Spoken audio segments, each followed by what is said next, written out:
be working at the laundry or bringing home the bacon all day working, like child labor camps. Yes, children were, in those days, they thought they should be seen and not heard. Their value was underrated, and that's when you had child labor laws instituted over there, but they still continued that practice, and today it still lingers. The treatment, it was a viable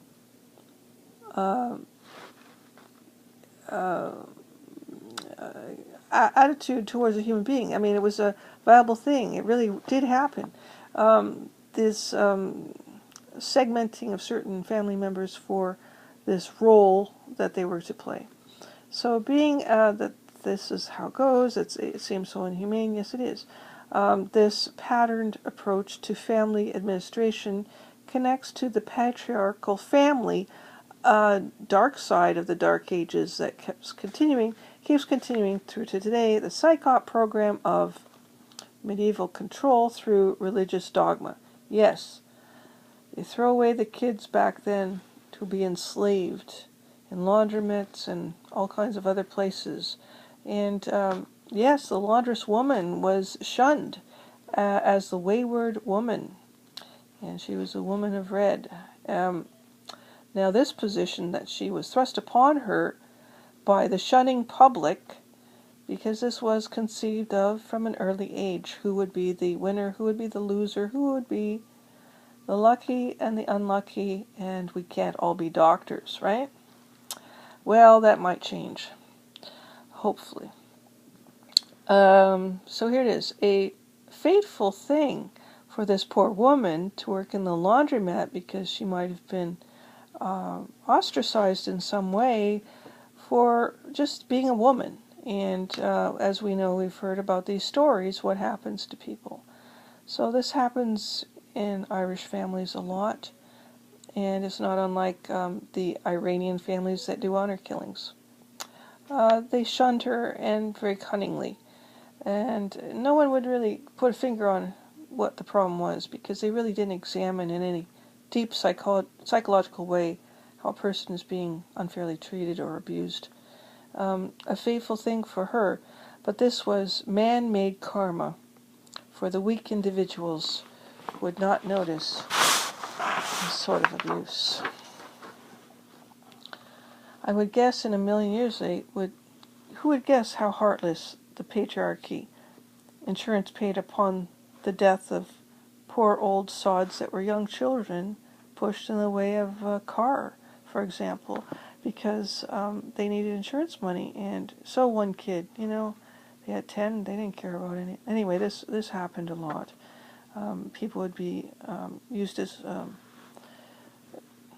I don't know why they would do it, but I mean, it's so cruel. But I think it's because there is a system within the system, and if they were part of some kind of Templar group which was quite evil, they would have to follow this. The family member or the father would have to follow this pattern of raising their children, even though it is against human nature to be cruel and abusive. But since there was so much abuse, you'd have to wonder if it wasn't instituted through a system that was did not have any emotional connection to these people, to the families, to the children that were being abused, for example.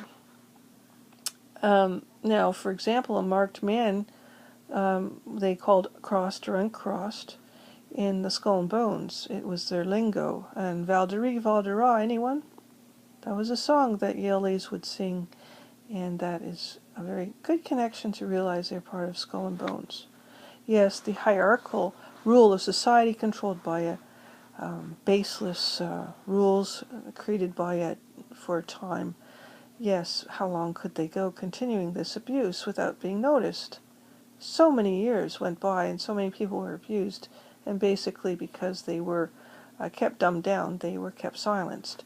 Karma was to be controlled by force of submission to the higher order, and for a time it was the lesson the con men were issuing to the thugs, I call them, between the generations.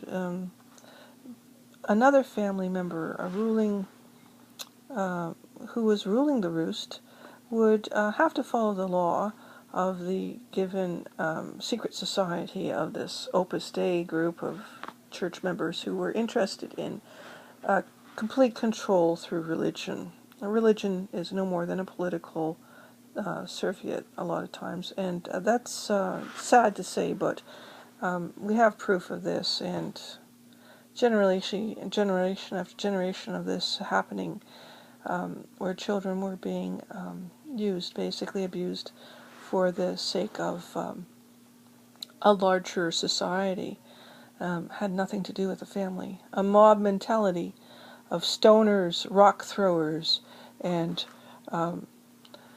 honor killers that were to place at the dinner table their poisonous plate.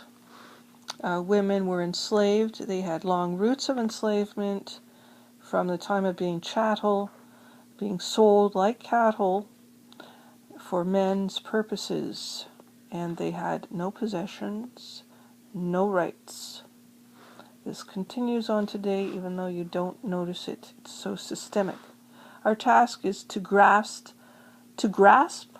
the gap left by the failing system and show how the operation of this corrupt system was scapegoating women and children and certain members of society, debasing them, and it began first within the family due to the pressure on the father to carry out the form of emotional infanticide or neglect and other abuses on children and their wives. Narcissism is a causal of societal woes, and certainly the authoritarian rule can create a easier way to manage things or manage the throngs of persons that they want, like authoritarian rule of people. And one way to do it was, well, definitely through spiritual. Supposedly, it's a psychops early on. I go way back in history, you'll see that this was quite well planned, and to have the subservient malcontents tricked and into believing that they were doing the right thing when in fact they were doing the wrong thing. They were abusing their children. And it was a discovery made, so that's the gap. The gap is between how we want to be, how we should treat our children, and the way society had pressured family members through the father to treat their children. Certain children would be picked out. Some would be successful and others would not be. You have to wonder exactly how that would be construed at these secret meetings, but indeed they were streaming kids and to be either successful or unsuccessful, crossed or uncrossed.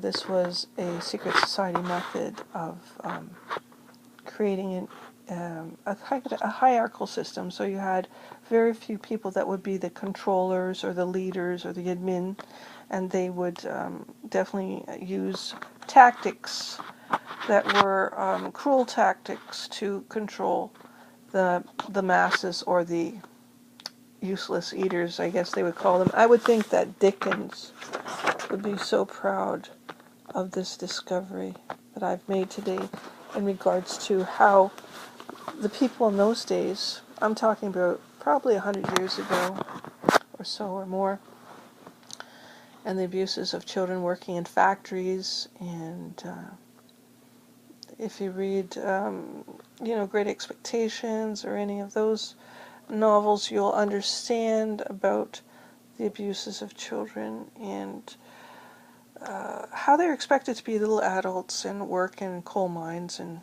die of black lung. I mean, that is not human. So where did it come from? Family members would not do this to their family. So it was forced upon fathers to continue. No one said no until quite late in history. We have to wonder how this thread continues today and how this gap has to be closed so we have a better society. We realize that honor killing is wrong. that this type of streaming is wrong, that persons should be allowed to be fully individualized and allowed to be who they are instead of streamed into what society wants them to be. And it has really come at a loss for so many persons, and I hope one day that this will be understood. As far as narcissism is concerned, I believe that this sort of hierarchical patriarchy of men, secret societies, through either religion or some other method, would be a means to control persons, control society for their purposes. So it's always become for their purposes and nothing to do with the public good. And it's taken a lot of time for people to be able to have the right to individual freedoms. This is just a new thing, so it's still, the old world is catching up with that concept, but they're still thinking, and if we go back to that system, the honor-killing system, Sharia law, and all that kind of system, which seems to be the way things are going in some days, well, it's not going to be of benefit to society at all, as certainly overpopulation is a problem, but like today, for example, I was talking to a close person about the fact that, oh, the UN doesn't care about your rights. You're just nobody. You're just one little silly problem and there's a whole bunch of people getting blown up in Syria or wherever. And I said, yeah, that's true, but you know, it's like comparing apples and oranges. And at the same time, it takes one brick to collapse a wall of corruption. So everyone should realize that narcissism is a corrupt form of psychops, of psychology. It's an aberrant psychology. And if it's in the system to this degree that it is in deep psychology, understanding that it's stemming from fear-based thinking and from